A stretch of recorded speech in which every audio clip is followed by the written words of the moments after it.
A gente já tem uma boa quantidade aqui de participantes, acho que podemos começar. Boa noite de novo. Eu sou Vitória, sou psicóloga do time de cuidados paliativos do Hospital Vila Nova Star, em São Paulo.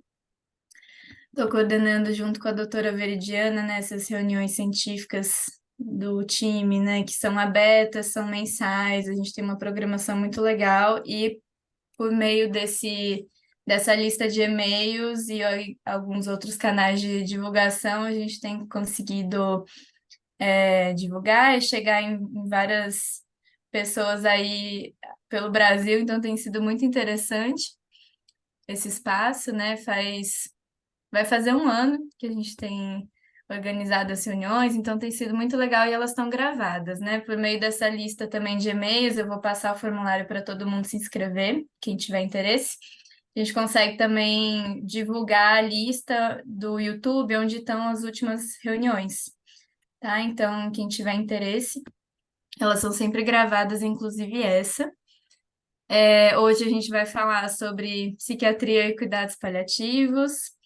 O Luca psiquiatra, psicoterapeuta pelo Instituto de Psiquiatria da USP, pós-graduado em cuidados paliativos pelo Hospital Sírio-Libanês e é médico do Hospital Dia do Instituto Acasa, médico voluntário também do Núcleo de Cuidados Paliativos do HC, da Faculdade de Medicina da USP. E vai estar conosco hoje, né, nessa reunião. Seja muito bem-vindo. E agora, sem mais delongas, a palavra é sua. Lembrando que essa reunião é gravada, a gente tem um espaço final aí para perguntas e o nosso contato segue também por outras vias. Fiquem muito à vontade para fazer comentários enfim, usar o chat. Tá bom, gente? Bem-vindos. Obrigado, Vitória. Obrigado a Veri que fez o convite também. É um prazer para mim poder falar desse tema que me interessa tanto que a gente sabe tão pouco ainda. E a ideia hoje era falar um pouquinho de psiquiatria, como os cuidados paliativos podem ajudar a gente na psiquiatria. Acho que muito se fala de como é que a psiquiatria pode ajudar nos cuidados paliativos, mas pouco se fala do contrário. É um tema, acho que a gente tem começado a falar cada vez mais. E eu começo com uma provocação aqui. Opa! É, eu trouxe aqui três imagens que a gente tende a associar um pouco mais com cuidados paliativos. Ali, a primeira imagem, um paciente super invadido, no UTI. É, numa segunda imagem, um paciente com condensador, provavelmente com uma insuficiência respiratória já mais avançada. E na terceira imagem, uma paciente traqueostomizada, provavelmente um tratamento oncológico ali, sem cabelo.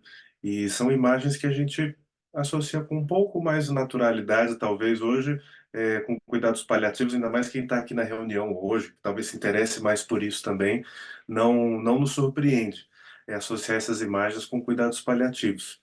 É, eu trago essas imagens aqui e pergunto para vocês a mesma coisa. Se vocês associam essas imagens aqui com cuidados paliativos, e eu tentei trazer alguns exemplos de algumas das coisas que a gente vai falar hoje. A primeira é se eu não me engano, é uma atriz norte-americana que escreveu sobre o quadro dela de anorexia, tem um percurso aí com essa questão já há alguns anos, e é um dos temas hoje que mais se fala em questão de cuidados paliativos dentro da psiquiatria. A segunda imagem é o Hannibal, não sei quem já viu o filme, para trazer um pouco a questão dos pacientes com transtorno de personalidade antissocial graves, que normalmente quem toma conta não é a área da saúde, mas sim a área judicial, né? São pacientes que têm uma relação grande com questões judiciais, com a justiça, crimes, e quem cuida na maior parte das vezes dos pacientes com transtorno de personalidade antissocial mais grave são as prisões e não a medicina, nem a psiquiatria, é, muitas vezes nem a psicologia também. Então, acho que também é um tema que se fala pouco, mas é algo que a gente poderia pensar. Acho que lembrando aí dos cuidados paliativos como uma área que procura lidar com muito sofrimento ou doenças ameaçadoras da vida. A terceira imagem da Cracolândia, acho que faz uns 6 ou 7 anos dessa foto, numa das abordagens policiais feitas lá, e eu trabalhei um tempinho pequeno no Cratódio, que hoje chama Hub, né, como médico clínico antes de começar a residência, e a gente acabava vendo esses pacientes que reinternavam várias vezes, que tinham um histórico super longo de interações com a justiça, internações, tratamentos psiquiátricos, é, questões pessoais, sociais, e eu levanto essa dúvida assim do quanto a gente pode associar a questão dos cuidados paliativos com essas pessoas, usuários desse serviço que eu trabalhei. Até se a gente for pensar em termos clínicos, assim, são pessoas com um monte de comorbidades, mal controladas, às vezes doenças avançadas. Se muitas vezes já não teria critério clínico mesmo de cuidado paliativo, sem falar nas questões psiquiátricas.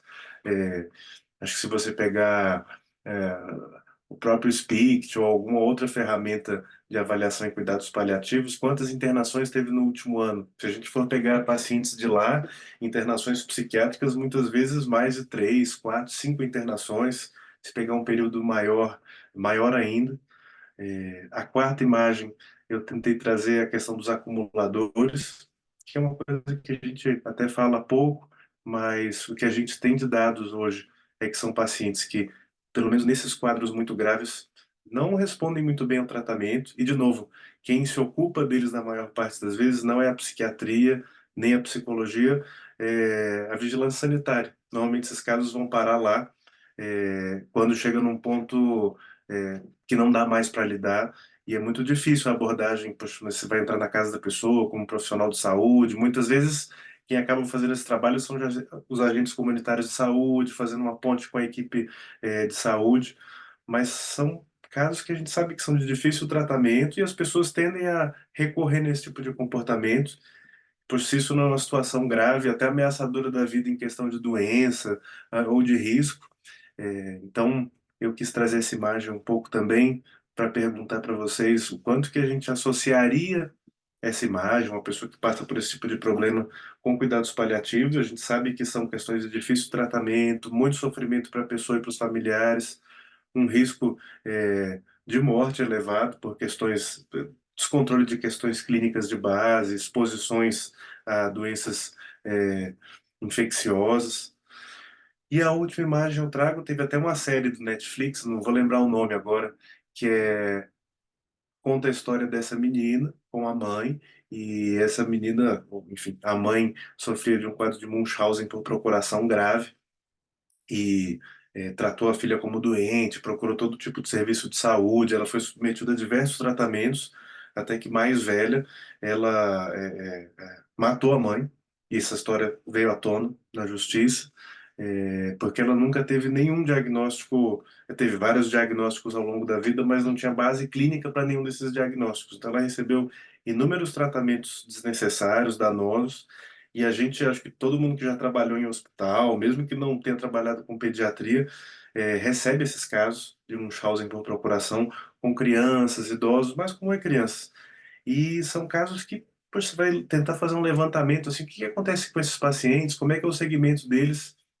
O que tem são relatos de casos e a gente não tem muitos dados sobre o segmento desses pacientes sem uma gravidade clínica altíssima.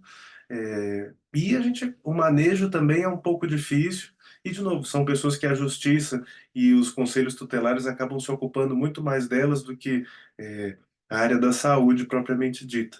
Então, eu trouxe essas 5 imagens, que talvez num primeiro momento a gente não associe com cuidados paliativos, mas eu quis trazer justamente para a gente refletir um pouco sobre isso. É o que eu queria trazer na aula hoje, mais do que um conceito bem delimitado ou algum grande estudo, provocações mesmo, porque essa área também está começando.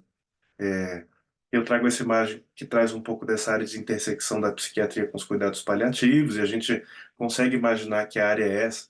Pacientes que estão em cuidados paliativos clínicos, estão deprimidos ou ansiosos, ou têm alguma questão psiquiátrica de base, e eu acho que é, é mais comum a gente falar de como que a psiquiatria pode ajudar nos cuidados paliativos, tratamento de depressão, doenças psiquiátricas que aparecem no final de vida, mas pouco ainda se fala do contrário.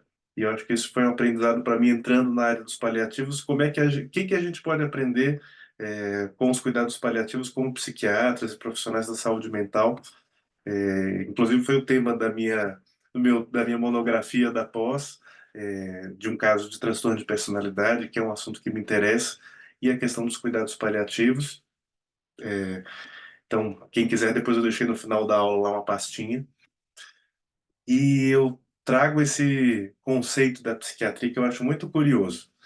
Acho que cada área tem os seus exemplos, mas eu gosto desse exemplo da psiquiatria porque fala um pouco de como a gente pensa essas questões dos diagnósticos, dos tratamentos. Acho que em qualquer área existem quadros refratários, quadros que não respondem aos primeiros tratamentos, seja uma psicoterapia, uma medicação, e os quadros refratários não respondem essas primeiras medidas. Então a gente tem que tentar uma segunda opção, um plano B, mas na psiquiatria, quando, nesse caso da esquizofrenia, quando não respondem a dois ou mais antipsicóticos, a gente tenta a clozapina, e se não respondem a clozapina, não é que é um caso, poxa, olha, o que que a gente faz agora, né? Um caso paliativo, como é que fica a ideia de cura aí, ou de um tratamento modificador da doença? A gente chama esses quadros de super refratários, que eu acho que conta um pouco de como a gente lida com essas situações. O super refratário convida muito mais a uma invasão e a uma certa força farmacológica e de tratamento do que acho. Olha, o paciente tem uma esquizofrenia, está em cuidados paliativos, ou tem uma esquizofrenia de difícil tratamento. Como os termos que a gente usa também convidam a gente a agir de formas diferentes. E eu trago esse exemplo da psiquiatria porque eu acho muito curioso quando eu ouvi a primeira vez na residência. Não, porque fulano tem uma esquizofrenia super refratária, que dá vontade de você colocar mais remédio, fazer mais coisas e CT. Não que esteja errado, mas eu acho que pelo menos da gente pensar um pouco como que a gente coloca essas questões e o impacto que tem no tratamento, isso também. Eu queria trazer esse dado. Tem um conceito em psiquiatria e saúde mental que a gente fala de transtornos mentais graves e persistentes. Não é um conceito fechado, que a gente tem uma definição exata do que é, mas de forma geral é uma questão de saúde mental que traz um prejuízo grave na funcionalidade, que interfere com as atividades do indivíduo e que requer um tratamento de saúde contínuo e crônico por um longo prazo. E de forma geral tem uma estimativa entre 5 a 7% da população com esse tipo de transtorno, que não preza muito pela etiologia, se é borderline, depressão, transtorno bipolar, esquizofrenia, mas se preocupa mais com a gravidade desses quadros. Então, entraria nesses 5 ou 7% quadros graves de diversos transtornos psiquiátricos diferentes.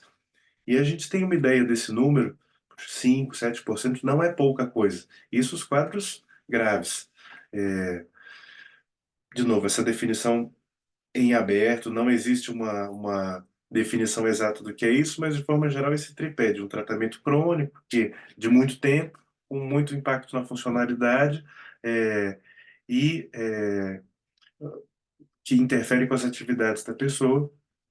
E aí eu queria trazer para vocês, a gente sabendo dessa estatística de 5 a 7% da população com transtorno mental grave e persistente, um voo panorâmico por algumas das questões que a gente vê na psiquiatria, alguns diagnósticos, e nisso eu vou me basear um pouco mais no modelo médico, porque eu acho que ajuda a gente a enxergar melhor isso, é, de depressão, transtorno borderline, para a gente ter uma ideia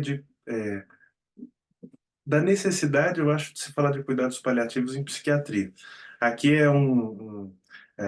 esse estudo é famoso na psiquiatria, o estudo Stardic, que colocou um pouco da forma como a gente usa os antidepressivos para transtornos depressivos e como é que a gente maneja isso.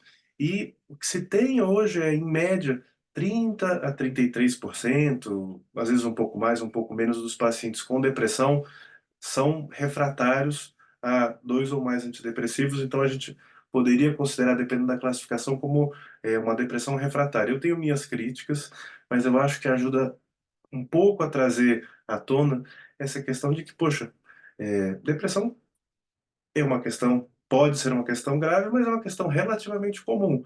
Você imaginar que um terço dos pacientes não responde bem aos tratamentos é, preconizados, de primeira linha, antidepressivos, isso sem falar na psicoterapia.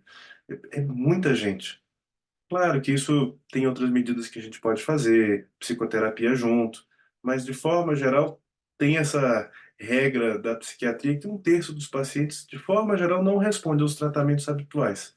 Então, poxa, um terço dos pacientes com depressão não responderem aos principais tratamentos farmacológicos é um número alto.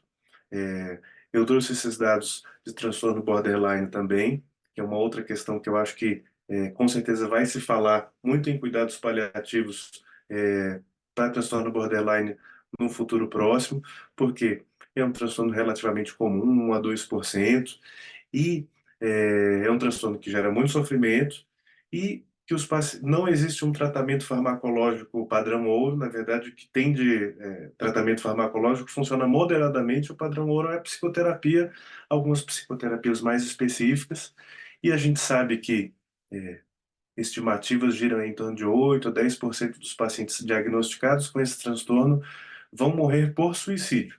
90% vai tentar suicídio pelo menos uma vez e 10% vai morrer por suicídio.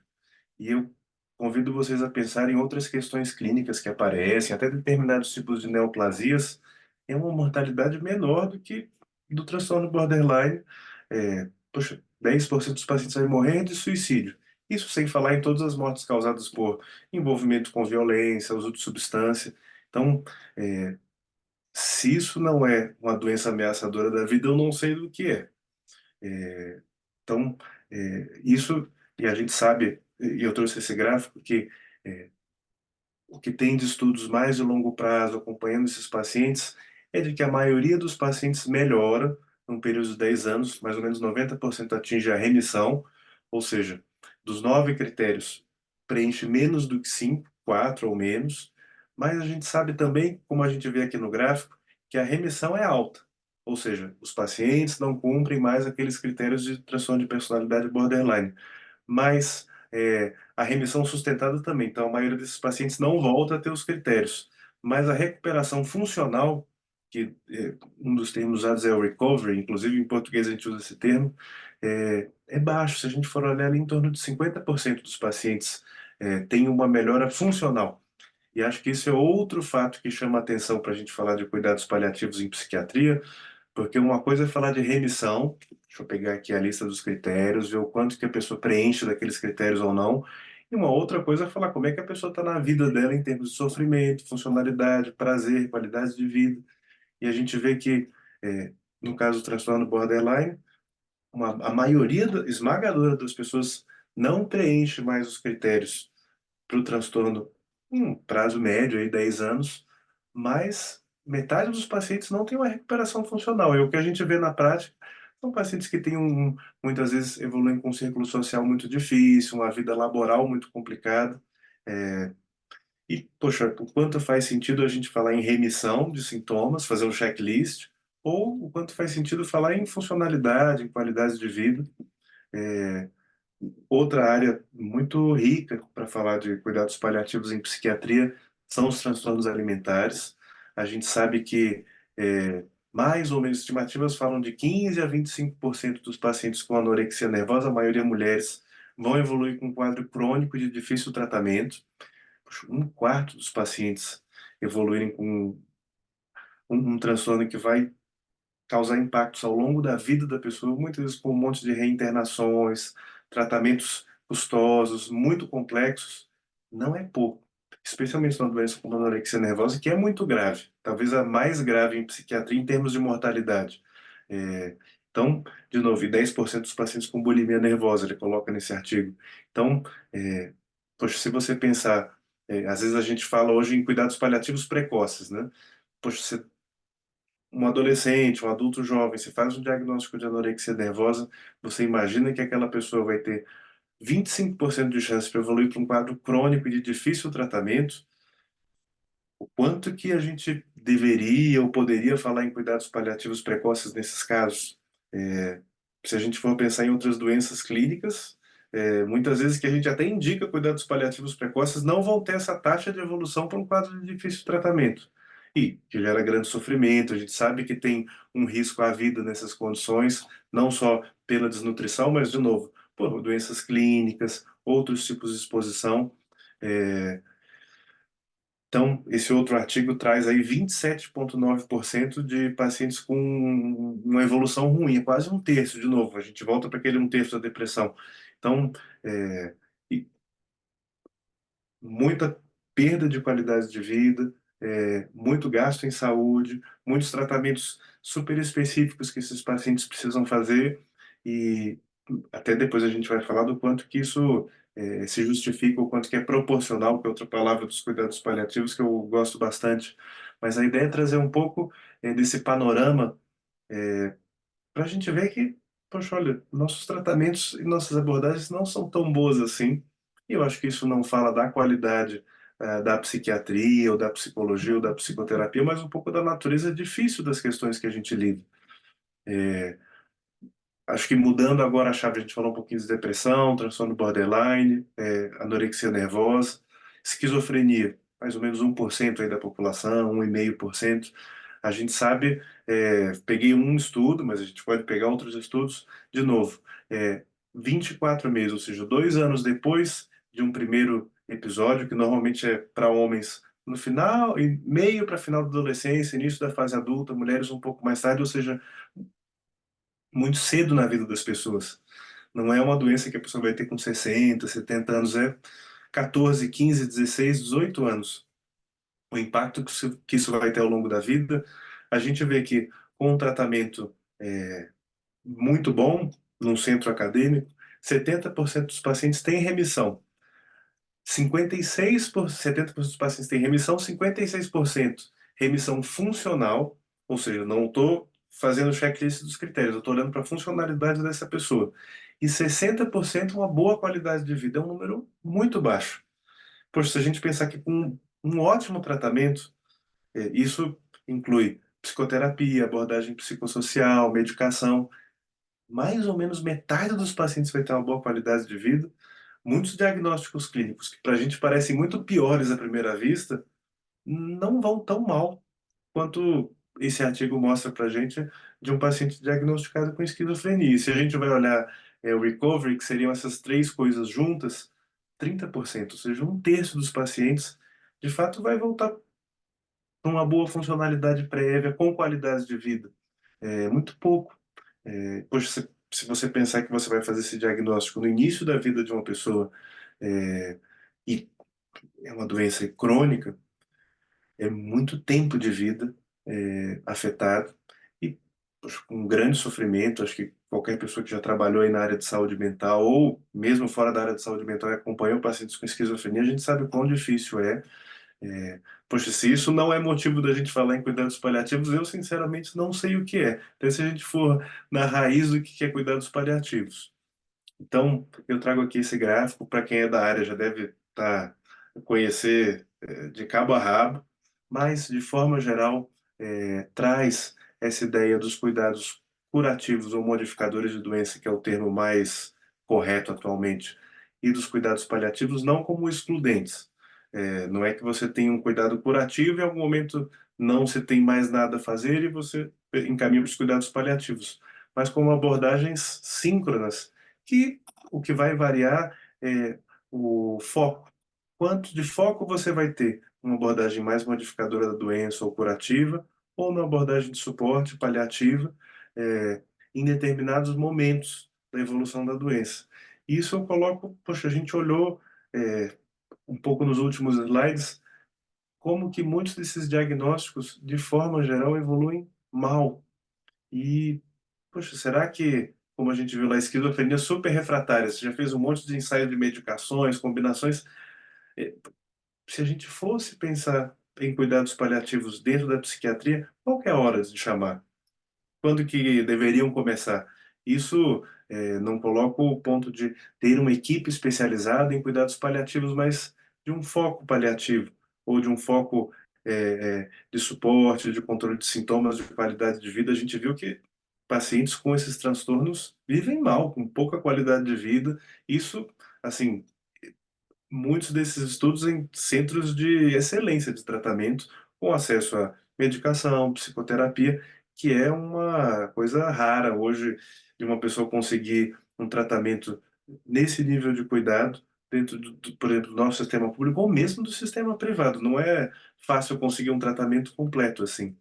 É, então, eu quis trazer um pouquinho desse panorama, meio que para a gente ter uma ideia do tamanho do problema, e questionar um pouco vocês, porque, pelo menos quando eu fiz a residência, terminei a residência, é, eu não pensava muito, e inclusive quando comecei a pós-graduação e fiz, entrei na área, eh, não me veio como algo natural ou imediato a entrada dos cuidados paliativos dentro da psiquiatria. Até porque o nosso jeito de pensar, e acho que um pouco do termo super refratário mostra isso, é de invadir, de ter atitudes curativas até um pouco mais drásticas e o quanto que isso muitas vezes se justifica, assim, mas eu acho que a psicoterapia também é um pouco um antídoto a essa furor curandes, assim, e trouxe esses artigos, depois vão estar lá na pastinha, se vocês quiserem acessar, o quanto que se tem falado mais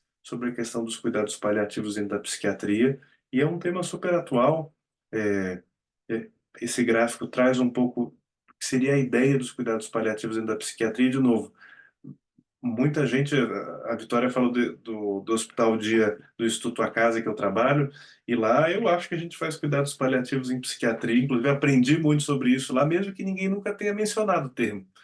Então acho que também tem um pouco disso, o quanto que é dar uma roupagem nova para uma coisa que já é feita. Acho que tem esse cuidado também de não querer inventar a roda, mas eu acho que poder trazer isso à tona também traz alguns aspectos do que são prioridades do nosso trabalho, de qual foco ter. Mas, de forma geral, ao contrário de uma psiquiatria curativa, que propõe o tratamento dos sintomas, a diminuição do dano que esses sintomas podem causar e da piora psicossocial e do sofrimento. E, de novo, poxa, quando a gente está fazendo um bom tratamento em psiquiatria, a gente está cuidando do sofrimento também, mas muitas vezes esse não é o foco principal. E eu questiono o quanto deve ou não ser, dependendo do que a gente está tratando, quando, onde, como, que acho que a ideia também dessa charge é o quanto que a gente pode falar em cuidados paliativos, sendo que muitas vezes a gente não tem nem cuidados básicos de saúde geral, mental, adequados.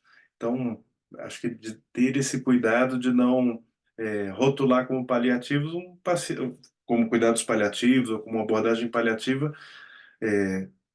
na verdade, falta de recurso. Acho que é um cuidado que a gente tem que ter e trouxe esse artigo e o próximo slide também, para falar um pouco dessa questão de o quanto que falar em cuidados paliativos em psiquiatria traz à tona esse foco do que a gente está fazendo, e eu acho que em algumas situações, principalmente quadros mais refratários, quadros mais graves, isso aparece mais e é um debate mais claro do que, por exemplo, por você estar começando um tratamento com um paciente de uma depressão unipolar, simples, não complicada.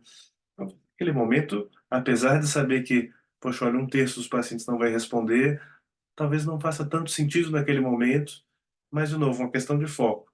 Mas, nesse caso, inclusive, esse autor, o Manuel Trax, é um autor suíço que trabalha muito com questão de bioética, psiquiatria, cuidados paliativos. Ele coloca nesse artigo se, e de novo, esses casos graves de anorexia, esquizofrenia, trazem isso à tona onde está nosso foco.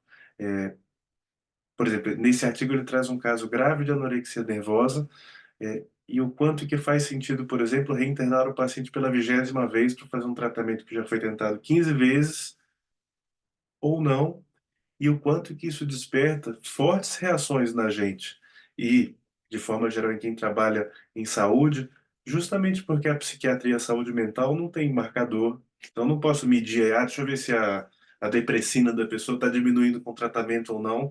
É, eu brinco que o nosso raio-x é a conversa.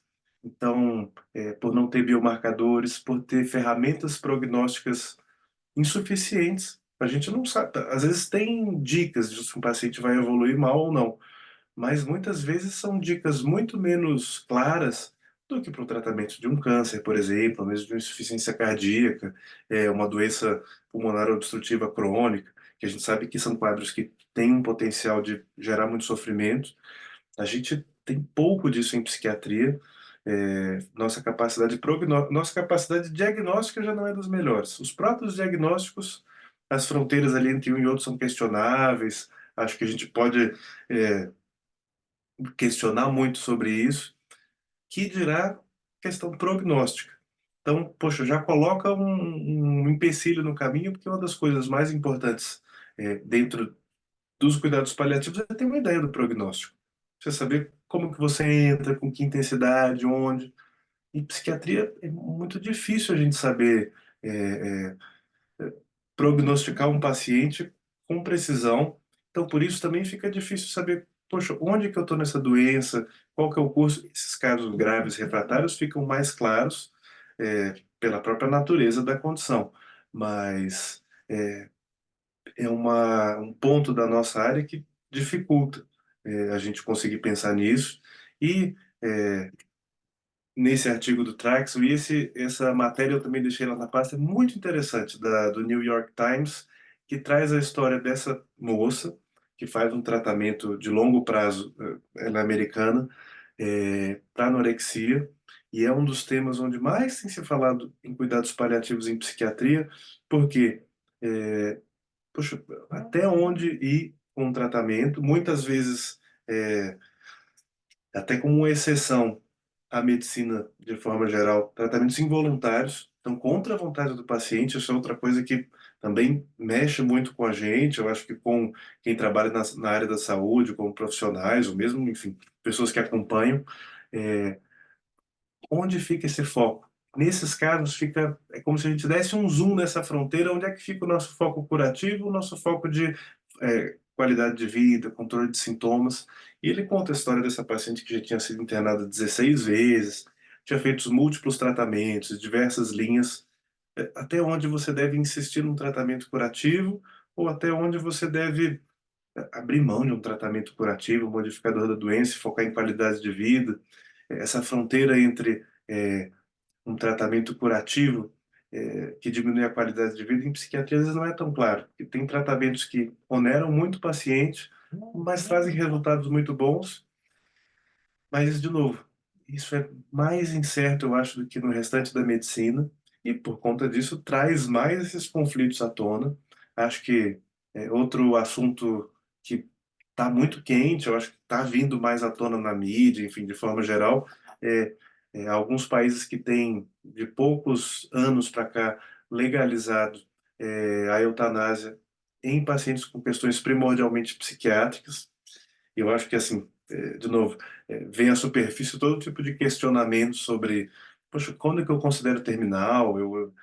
Se a gente não consegue prognosticar, como que a gente consegue falar? A pessoa já fez X tratamentos, mas, poxa, acho que são 400 ou 500 linhas de psicoterapia. Será que a pessoa precisa tentar todas antes de falar, olha, não, é um caso refratário, quantas linhas de medicação? A gente mede isso por qualidade de vida, por ensaios clínicos de medicação, de psicoterapia. Então, esses temas vêm à tona e a gente poderia trazer, como trouxe o caso dessa moça, poderia trazer o caso de um paciente com esquizofrenia, com uma depressão grave, um transtorno bipolar grave. Uso de substância é outra área que a gente pode falar muito disso e, de novo, provoca muito a gente por ficar nessa fronteira entre a, a voluntariedade e a involuntariedade da doença mental, o quanto que é uma escolha da pessoa, o quanto que é a doença atuando e tirando a liberdade da pessoa. Então, é uma área muito delicada e que eu acho que a gente é, poderia ter muito cuidado ao abordar, e que eu acho que é especialmente fértil para essas reflexões que muitas vezes os cuidados paliativos trazem sobre onde colocar o foco, o que que é proporcional, como focar na qualidade de vida, na comunicação. E esse caso é muito interessante, porque quem maneja o caso tem um psiquiatra de referência, mas quem maneja o caso é um paliativista, o caso dela. É, então, acho que trazer um pouco dessa fronteira dos transtornos mentais graves com essa área de cuidados paliativos, quanto que isso suscita ou poderia suscitar esse tipo de reflexão.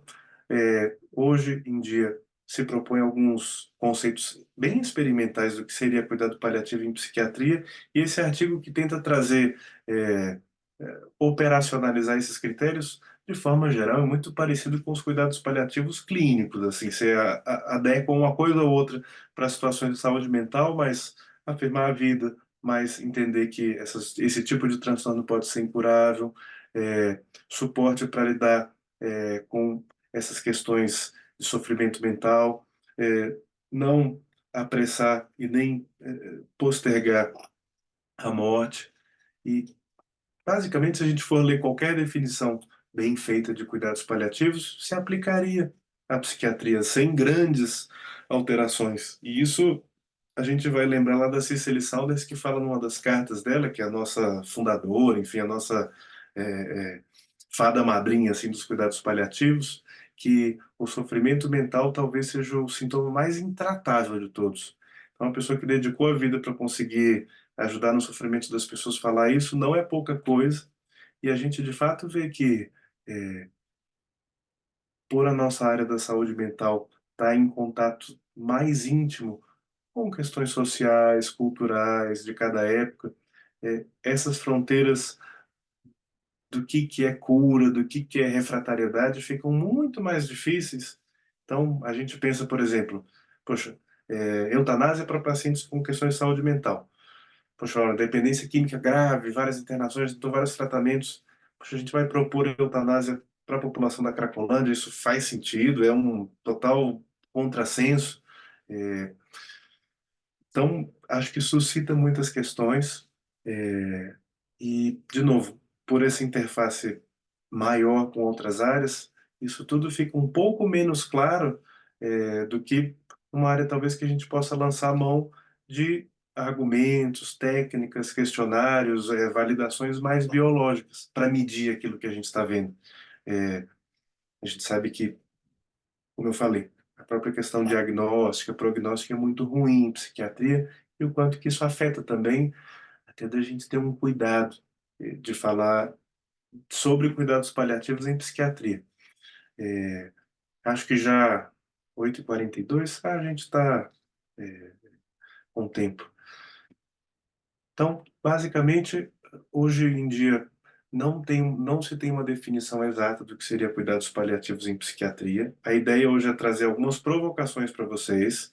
O que tem, assim, esse artigo tenta operacionalizar isso. É, o, um dos autores que mais fala sobre isso dentro de transtornos alimentares, que inclusive aparece na reportagem essa do New York Times, ele propõe alguns critérios do que seria uma anorexia refratária, mas, de novo, conceitos muito embrionários, que não tem tanta aplicação prática assim, mas ajudam a gente aí tateando um pouco essa questão.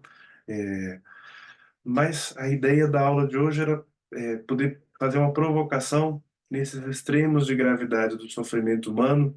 O que faz sentido a gente pensar? E esse artigo aqui eu trago de novo como uma provocação para vocês. Eu gosto muito desse pesquisador, é um cara que estuda muito transtorno bipolar e filosofia na psiquiatria.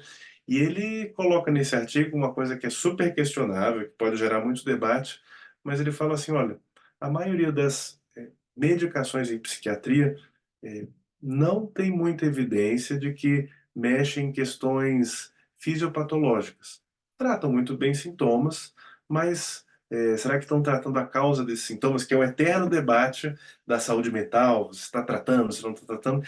E ele coloca que o que tem evidência de fato é lítio para transtorno bipolar, e ele examina antidepressivos para transtorno depressivo e antipsicóticos para esquizofrenia. E ele fala, olha, essas medicações elas não é, mexem na fisiopatologia. Isso super questionável, não sei se tem outros psiquiatras na sala, isso dá pano, super pano para manga. Mas de acordo com o raciocínio dele, a única medicação que faz isso é lítio para transtorno bipolar. As outras, a gente está tratando o sintoma.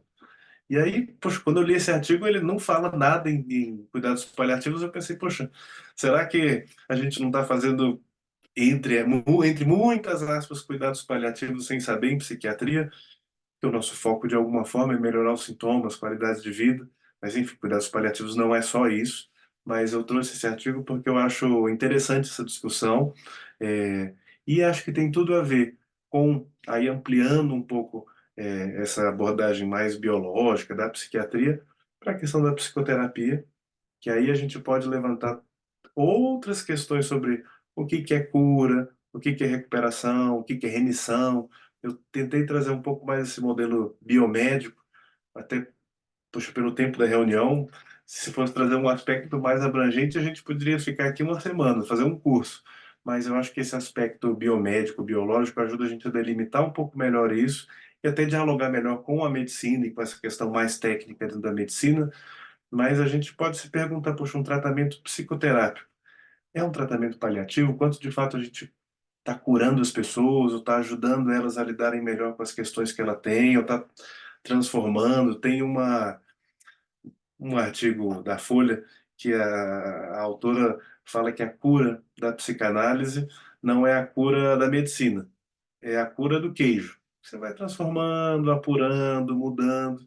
E até eu estava pesquisando hoje, inclusive, você que comentou comigo, eu coloquei aqui no slide, se a gente for pegar, acho que eu trago a palavra cura porque acho que tem um pouco uma tara da medicina por essa palavra. Eu acho que muitos dos cuidados paliativos surgem também como um desdobramento dessa tara da medicina pela cura e da absoluta repulsa da medicina por não curar. Se a gente for pegar a própria origem da palavra cura, é, uma das acepções da palavra cura em latim restituir um estado de saúde prévio, ou seja, curar como a gente entende de forma médica. Mas uma das acepções da palavra é cuidar, dar atenção, fazer por, garantir. Até nessa pesquisa eu vi que em algumas línguas latinas, tipo italiano, se fala cure palliative. Então não não cura no sentido de você resolver a situação, mas cura no sentido de você estar junto, cuidar. E eu acho que a gente poder olhar para a origem dessa palavra também nos informa um pouco de como a gente faz as coisas, e talvez um pouco da origem da nossa área da saúde e um pouco desse fetiche pela cura. Poxa, onde é que isso se situa dentro da área da saúde mental, da psiquiatria, especialmente dentro da psicoterapia? E, para finalizar, eu trago essa imagem de novo que eu trouxe no início, para falar um pouco da interface dessas duas áreas e o quanto que talvez essa interface seja muito maior do que a gente pensa, uma vez que, em psiquiatria, de fato, o que a gente cura de forma médica não é tão significativo. Eu brinco que na oncologia, às vezes, na patologia, se fala em margens livres. Você vai tirar um tumor, você tem que deixar as margens livres. Ou seja, nenhuma área de tumor ali onde você tirou. E em saúde mental, a gente não tem esse privilégio. Todas as margens são contaminadas, porque a diferença entre o transtorno e a pessoa são duas coisas juntas. A gente não tem esse privilégio de poder falar, nossa, tirei aqui o tumor, ou tirei essa questão aqui, essa doença, né?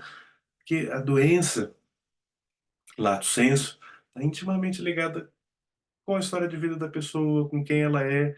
Então, como que isso altera também o que é cura para a gente e, por consequência, o que que é um tratamento não curativo, um tratamento focado em qualidade de vida, em conforto. E finalizo a aula aqui com essa frase do Franco Basile, dia 18, agora é o dia da luta antimanicomial, e o Franco Basile foi um importante psiquiatra nessa área, que fala que a psiquiatria passou a se ocupar da doença e não da pessoa que a vivencia. Então, será que o Franco Basile era um paliativista psiquiátrico lá em 1960 e pouco? Eu acho que ele não vestiria essa camisa, mas certamente é, se a gente for pensar na raiz do termo. Então, é, acho que um pouco propor velhas coisas de uma nova forma, mas também de uma forma que dialogue mais com os nossos tempos, com as questões que estão surgindo. Então, acho que a psiquiatria sempre teve um lado paliativo, mas que de alguma forma também foi esquecido e que a gente precisa retomar usando termos atuais e uma linguagem que dialogue com a linguagem médica do nosso tempo, com a linguagem corrente. Então, por isso eu acho que é importante falar, é, ter essa aula de cuidados paliativos em psiquiatria. Eu queria agradecer o Henrique, que foi meu mentor aí nessa área, e eu deixei o QR Code para vocês escanearem, tem um acesso lá ao Google Drive, que tem os artigos e tudo, se vocês quiserem acessar. Depois eu vou deixar a aula também. Eu sei que a gente acabou um pouquinho antes, eu acho que eu fiquei meio ansioso e corri um pouco, mas se vocês tiverem perguntas, questões, eu não sei se a parte das perguntas fica gravado, enfim, alguma colocação, acho que é isso. Luca, foi perfeito o tempo, porque agora a gente tem um Ah, pouquinho para que bom. conversar. E que aula interessante. Tenho certeza que para a maioria das pessoas é a primeira vez que escuta falar dessas questões, né, tão típicas assim da psiquiatria, com essa abordagem, né, e propor esse outro olhar mesmo, né, sobre a prática, sobre os fenômenos que a gente encontra na clínica, né, e na sociedade no geral, assim. E você trouxe questões extremamente interessantes. Eu, como psicóloga, estou aqui fervilhando. Que bom. São muitas questões assim que a gente poderia alongar, né? Eu vi que tem uma pergunta no chat e o Vitor Uhum, também está com a mão levantada. Vou começar com essa. Na verdade, tem dois comentários no chat, né? Eu uhum. vou ler esse da Flávia, que foi há algum tempo atrás. Normalmente, em cuidados paliativos, para decisões compartilhadas, o paciente deve estar com sua capacidade mental preservada. Imagina a dificuldade disso em psiquiatria. E a segunda questão que está no chat é: patologias como doença renal dialítica precisa da colaboração do paciente ao tratamento. É bem complicado o cuidado de pacientes psiquiátricos associado a outras patologias, até para o tratamento psiquiátrico. Os locais de internação psiquiátrica não contemplam outros tratamentos. É, Enfim, e aí acho que o Vitor também pode comentar. Não sei como é que você prefere fazer, Luca, fica à vontade. Se prefere escutar tudo e depois não comentar, ou sei já como é que é a comentar moda da casa. como você preferir. Eu vou comentar essa. Eu não sei, eu não consigo ver o nome de quem fez a segunda pergunta, mas é um outro tema que a gente poderia entrar bastante, que é não só a interface da psiquiatria com cuidados paliativos, mas quando essas duas coisas estão juntas no sentido da pessoa ter uma questão grave de saúde clínica e uma questão grave psiquiátrica, que são pacientes, tem talvez um artigo que sistematiza isso, traz de uma forma muito clara, é um artigo do Shoshinov, que é o criador da terapia da dignidade, quem trabalha com cuidados paliativos deve conhecer ele, que ele traz como é que os pacientes no Canadá, que tem um bom sistema de saúde, com esquizofrenia morrem. E de forma geral, os pacientes morrem mal, com menos dose de opioide, é, a proporção maior de pacientes em casa de repouso, e os pacientes veem menos os psiquiatras deles do que no último ano de vida do que antes, o que também não faz sentido. Uma pessoa com uma questão psiquiátrica grave e um sofrimento profundo, que é o do final da vida, vê menos o psiquiatra. Então, o que acontece nesse meio? São pacientes que morrem mal. Não lembro de cabeça de outras referências, mas acho que pensando na própria prática, essa interface é muito difícil, porque os psiquiatras normalmente não querem e não têm muitas vezes capacidade para se ocupar de questões clínicas complexas, e os outros médicos que cuidam dessas questões muitas vezes também não querem lidar com os pacientes com questões psiquiátricas graves. Então fica naquele meio, se a pessoa vai para o hospital, não tem um cuidado psiquiátrico, muitas vezes como é necessário. Se vai para uma clínica psiquiátrica, para internação psiquiátrica, também não tem esse cuidado. Então é uma área que fica muito desassistida e, de forma geral, a gente sabe, quem trabalha em cuidados paliativos, que os pacientes com doenças, transtornos mentais, transtornos psiquiátricos, morrem mal, morrem com dor, morrem sem capacidade de tomar decisões ali condizentes com os próprios valores. E a gente sabe, de novo, com outra pesquisa do Shoshinov, que pacientes com esquizofrenia, as preocupações deles de final de vida são muito parecidas com as de pacientes sem esquizofrenia.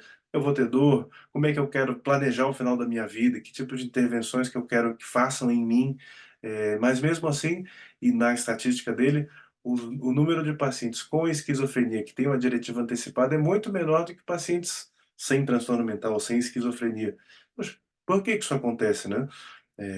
Então, acho que também tem esse papel do profissional de saúde mental de ser de alguma forma, um embaixador ou um tradutor desses pacientes junto ao sistema de saúde, que de fato, como a Flávia colocou, já é difícil tomar esse tipo de decisão complexa com um paciente sem transtorno mental. A gente sabe que o que tem de estatística é de que, assim, muitos estudos mostram que pacientes internados, o quanto que eles de fato têm capacidade para tomadas de decisão em saúde, é baixa. Muitos estudos apontam em 50%, 70% dos pacientes têm, assim, se você for aplicar escalas, métodos, vão ter elegibilidade para você considerar que a pessoa está capaz de tomar as próprias decisões em saúde.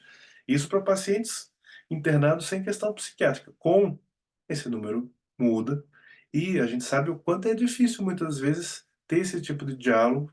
Então, de novo, o quanto que isso deve ser um trabalho dos profissionais da saúde, de ter uma flexibilidade maior, e a gente sabe que às vezes não é por mal, falta de conhecimento, falta de tempo, falta de um setting adequado, ou o quanto que deve ser um trabalho dos profissionais da saúde de mediar. Eu acho que é uma boa questão. Eu acho que assim tem um papel importante dos profissionais de saúde mental de poder mediar isso. A gente tem feito um trabalho muito legal lá no Instituto Perdizes nessa interface, então de ter um bom cuidado clínico, um bom cuidado psiquiátrico, que é uma exceção é, absoluta, tanto de um bom cuidado clínico quanto um bom cuidado psiquiátrico, as duas coisas juntas então nem se falam. Então, de fato, Flávia, é um desafio, é, e conseguir medir isso e adaptar as informações que a gente dá e o quanto a gente dá dessas informações para que a pessoa possa tomar a melhor decisão. Isso considerando que a gente parte do pressuposto de que, olha, não é porque a pessoa tem uma questão de saúde mental que ela está inapta a tomar uma decisão. A gente sabe que não é verdade. Tem alguns quadros, a pessoa tem esquizofrenia. Poxa, mas ela está num surto psicótico, ela está remitida, está bem. São situações muito diferentes para a gente avaliar a capacidade de decisão e às vezes a gente se pega um pouco por isso, né? Ah, o paciente tem transtorno bipolar, tem esquizofrenia, como se já fosse um marcador de que a pessoa está inábil, incapaz de tomar uma decisão, que não é verdade, tem que ser avaliado caso a caso, e de fato é muito difícil. E que eu comecei a responder essa outra pergunta, é, acho que essa interface é complicada também. De novo, os psiquiatras muitas vezes têm pouco treinamento e pouca lida com essas questões de saúde clínica mais complexas. Então, precisa de um diálogo muito grande. Eu acho que, não sei se o Vitor quer falar alguma coisa, se a gente lê as outras. Boa noite. Ah, Consegue me ouvir? consigo. Primeiro, eu queria agradecer, né, doutor Luca, a oportunidade de poder participar.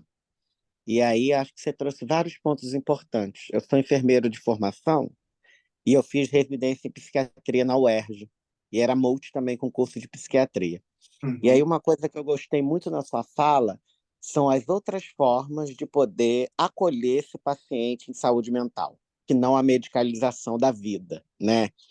E o que ficou para mim, diante dos cuidados paliativos, na interconexão, né, com a psiquiatria, é pensar na autonomia desse sujeito. Porque quando a gente pensa em cuidados paliativos, é ofertar, né, talvez o fim, mas uma qualidade de vida mais digna, né? E o que a experiência me provou ao longo da trajetória profissional que eu atuo na saúde mental em CAPS, é que muitas das vezes o paciente não morre de transtorno mental, mas muitas das vezes de comorbidade clínica, né?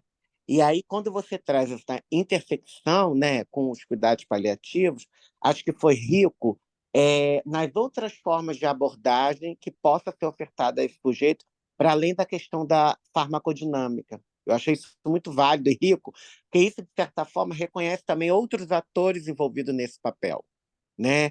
Porque isso é uma leitura, né? Que a psiquiatria ela tende a separar o sujeito como se corpo e mente fossem separados, né?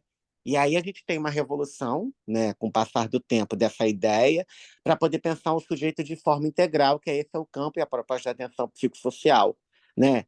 Você trouxe o Franco Basaglia ali, que a gente vai se inspirar nele, né, e na reforma psiquiátrica italiana, mas aqui a gente pode também citar hoje aqui Franz Fanon e a própria Nise da Silveira, né, que propõe outros modelos de cuidado e atenção para esses pacientes, né? Com certeza eu vou levar essa ideia lá para o CAPS, da gente pensar o cuidado paliativo, porque lá também a gente tem uma médica clínica, e aí eu acho que nesse momento é válido fazer essa troca. Gostei muito e gostaria de agradecer a oportunidade. Obrigado, Vitor, pelo comentário. Eu acho que é isso também, quando a gente tira o foco um pouco da cura, nesse sentido mais estrito, acho que aparecem outros atores importantes e também tira um pouco o foco dessa questão farmacológica, que também é uma certa tara, eu acho que da psiquiatria atual, que, poxa, é fenomenal se você sabe usar bem, mas muitas é limitado também.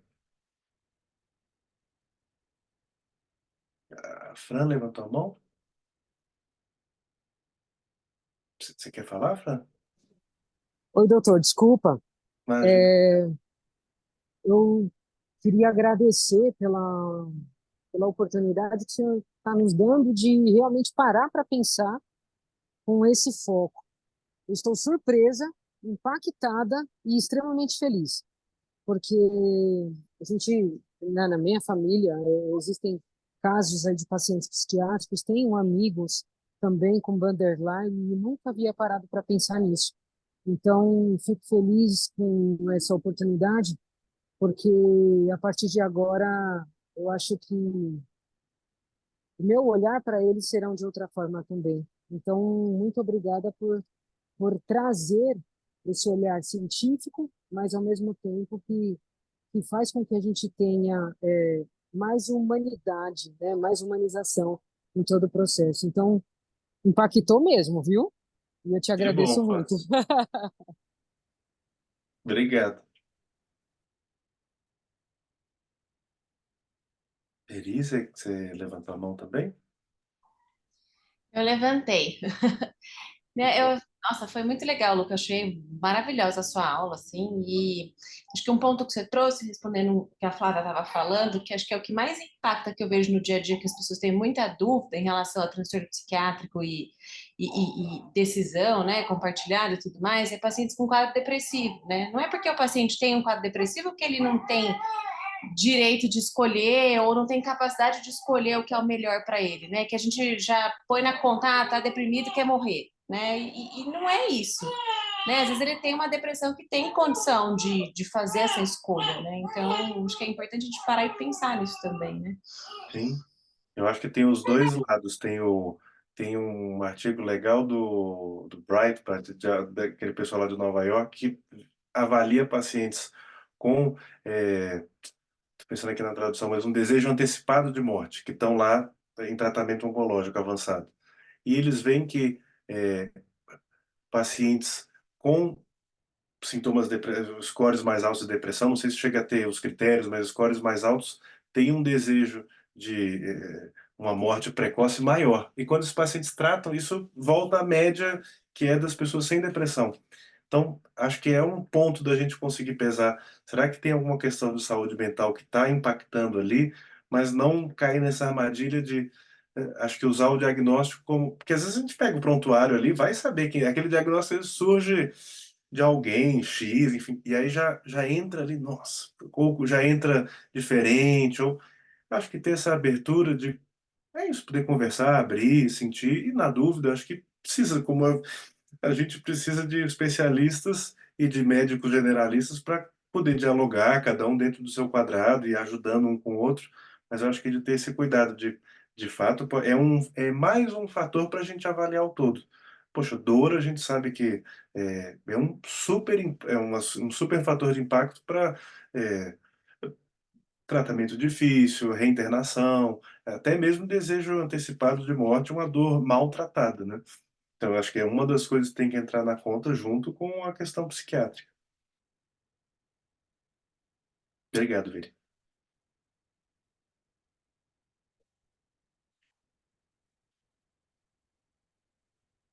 Acho que perguntaram aqui também transtorno de espectro autista com gravidade elevada, seriam eletivos para cuidados paliativos em psiquiatria. De novo, não tem critérios assim, olha, quando encaminhar ou não encaminhar, acho que é mais uma questão de como a gente se aproxima desses casos. Se o foco é mais, se a gente vai focar, direcionar os esforços para cura ou para modificação da doença ou para acomodação até desses sintomas ou um conforto maior. E acho que espectro autista, assim como muitas outras questões de saúde mental, é difícil falar em cura. Talvez a gente consiga falar melhor em uma adaptação, uma aceitação, é, do que cura. Então, acho que, poxa, pode-se pensar, eu acho que certamente sim, mas não tem nenhum critério assim que oriente, olha, vamos encaminhar esse paciente, até porque não existe isso, olha, vou encaminhar para os cuidados paliativos psiquiátricos. Que eu saiba, alguns, assim, está começando a se falar nisso em alguns centros da Europa, Estados Unidos, mas no Brasil não existe esse serviço específico, assim, até porque fico pensando também como seria esse encaminhamento, né? Quem seria considerado refratário, que impacto que isso traria nos pacientes, que é todo um debate que tem dos cuidados paliativos já há bastante tempo, que está, acho que hoje, uma outra visão, ó, poxa, a pessoa foi encaminhada para os paliativos, qual que é o significado disso? Mas eu fico pensando qual que seria o impacto disso dentro da psiquiatria também, que eu acho que é um outro tema aí de discussão. Acho que depois da lista, né? Acho que depois não teve mais nenhuma questão. Não sei se alguém está escrevendo, quer aproveitar esses últimos momentinhos para falar.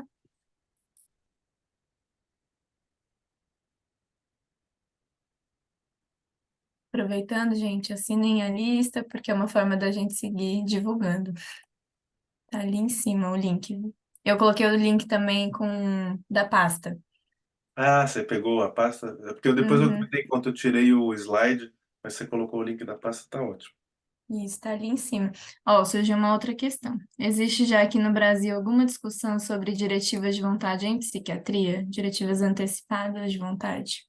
Flávia, eu sinto, e eu queria até que a Vitória, a Veri, a Fran, que estão mais assim na lida no dia a dia com isso, me corrigisse, mas mesmo em cuidados paliativos clínicos não é uma discussão super assim comum do dia a dia, feijão com arroz, é uma coisa que acaba sendo exceção. Em psiquiatria, muito menos. Eu acho que é difícil também, pela natureza muitas vezes flutuantes, poxa, uma pessoa que tem uma depressão grave, o quanto que, acho que para alguns cuidados ali com o quadro psiquiátrico, mas o quanto que você vai conseguir, dependendo do momento que você pega os valores da pessoa, se está no momento de poxa, uma depressão mais ativa, ou no momento um pouco melhor da pessoa, mas que eu saiba, Flávia, se fala um pouco nisso fora, mas no Brasil, assim, não poderia dizer que não existe, porque teria que fazer uma pesquisa mais ampla, mas não conheço. Não sei se responde a Eu, tua pergunta. Eu vou pesquisar depois. é uma boa Vitória, você questão, sabe né? também. Eu não tenho notícias também. De fato, assim, em geral, a discussão sobre as diretivas aqui no Brasil ainda é muito incipiente, né? E mesmo dentro da psiquiatria, acho que eu consigo pensar assim, onde eu fiz residência, alguns outros serviços, isso fica também, não com esse título, mas fica, olha, como pela essa nota no prontuário, tem a conversa de que tipos de medidas você vai fazer, especialmente nesses casos que já internaram um monte de vezes, já tentaram várias medicações, o que que é proporcional e o que que é compatível com os valores da pessoa, mas, de novo, tendo uma ideia de que muitas vezes condutas que são pouco uma internação involuntária, por exemplo, é algo acho que é desagradável para todo mundo, mas muitas vezes é o melhor para o paciente. E o quanto que isso, a pessoa num momento ali de crise, poxa, vale a pena um tratamento involuntário, internação involuntária, é algo a se pesar e eu acho que é algo absolutamente proporcional a depender do caso. Eu acho que de ter esse cuidado também de, ah não, mas olha, poxa, tem um caso ali, cuidados paliativos psiquiátricos, então não vamos internar, não vamos. Pode ser que seja o caso, pode ser que não seja. Muitas vezes é o caso, até para poder cuidar da pessoa com melhor qualidade de vida, mais cuidado. E às vezes não. Então acho que é muito individualizado, assim como deveria ser pelo menos todas as áreas. Não existe isso de, ah, não, está em cuidados paliativos, não vai internar. Poxa, não, depende da situação, depende do tipo de situação que aparecer, do tipo de sintoma. Ah, não vai para UTI. Não, dependendo, vai sim, vai na UTI, vai cuidar bem desses sintomas e depois volta ou fica na UTI. Enfim, acho que é a mesma coisa dá para a gente pensar em relação à psiquiatria. Henrique Ribeiro tem contato prático com o Luciano Adalto, com certeza descobriu acredito que é um espaço com grandes questões, com certeza. Inclusive nesse tema da eutanásia, eu acho que os dois têm posições diferentes, eu me alinho um pouco mais com o Henrique, Mas, de novo, acho que não tem certo ou errado, ainda mais numa questão como essa que é hiper embrionário, está começando, enfim, o debate está muito vivo, assim. São questões muito profundas, complexas, né? Ético-filosóficas e, enfim, sobre essa questão da decisão, né? Por exemplo, acho que esse tema e também o que a sua aula convoca é a poder também escutar essas pessoas, os casos de uma forma singular, mas também de um outro lugar, né? Acho que a gente fica entendendo que é uma outra lógica Hum, de entender o que é uma decisão, o que é, por exemplo, uma condição decisória, viável e satisfatória, né? Quando a gente está lidando com outras lógicas psíquicas também, né? Outras estruturas. Então, são questões muito complexas, muito interessantes, que enquanto a gente não tem respostas, ou enfim, outros caminhos aí, a gente vai construindo alternativas por meio de uma escuta que é aberta, né? Então, a gente tem que saber escutar com uma outra, entendendo que é uma outra lógica, né? Não é a lógica de querer curar, aprisionar ou, enfim, decidir pelo outro sempre, entender, né? Achar que a gente sempre sabe do outro. Acho que por aí que a sua aula foi convocando a gente a pensar, né? Que que seja bom, mais bom uma que foi por aí. abertura, né, Lu? Foi muito interessante. Teve mais um comentário. A gente Muitas já pessoas comentando que esperam mais reuniões, que ficaram impactadas. Inclusive no nosso formulário da lista de presença, vários comentários assim, já dei uma que bom. espiada. Ó, se E quiserem, podem, dentro disso a gente pode fazer subdiscussões de um monte de coisas interessantes, certamente muito pano para manga. vai fazer um módulo de reuniões só de psiquiatria. Tem muitas coisas aí para ampliar, né? Que Que bom. bom, Vitória, que pegou por aí, porque acho que a ideia era trazer um pouco desse lado mais hard, assim, das coisas mais biológica, mas essas outras entradas também. Sim, foi Esse- ótimo. Te agradeço muito em nome do time, em nome de todos aqui. Eu tenho certeza que quem ficou até o final, quem precisou sair antes, mas acompanhou, esteve aqui conosco, tenho certeza que saiu com muitas novas questões. Essa é a ideia. E a gente agradece muito. As portas estão abertas, inclusive para Qualquer coisa sugestões. depois, eu acho que eu não coloquei o e-mail, o WhatsApp, mas se você quiser colocar lá na lista, depois se tiver alguma pergunta, alguém quiser pedir alguma Sim, referência, fica à vontade. a gente pode enviar na lista de e-mail, né? Para quem tiver Pode. interesse. Não esquece de preencher, gente, porque assim a gente tem o contato de todo mundo que tiver interesse. Vou mandar aqui de novo. É isso. Se ninguém Obrigado, tiver mais Vitória. nenhum Obrigado, Felipe, pelo comentário, convite. vamos lá, gente. Boa noite, então, Descanso e boa semana. para vocês também. Obrigada de novo, Luca. Tchau. Até. Tchau, Até a tchau. próxima. Até.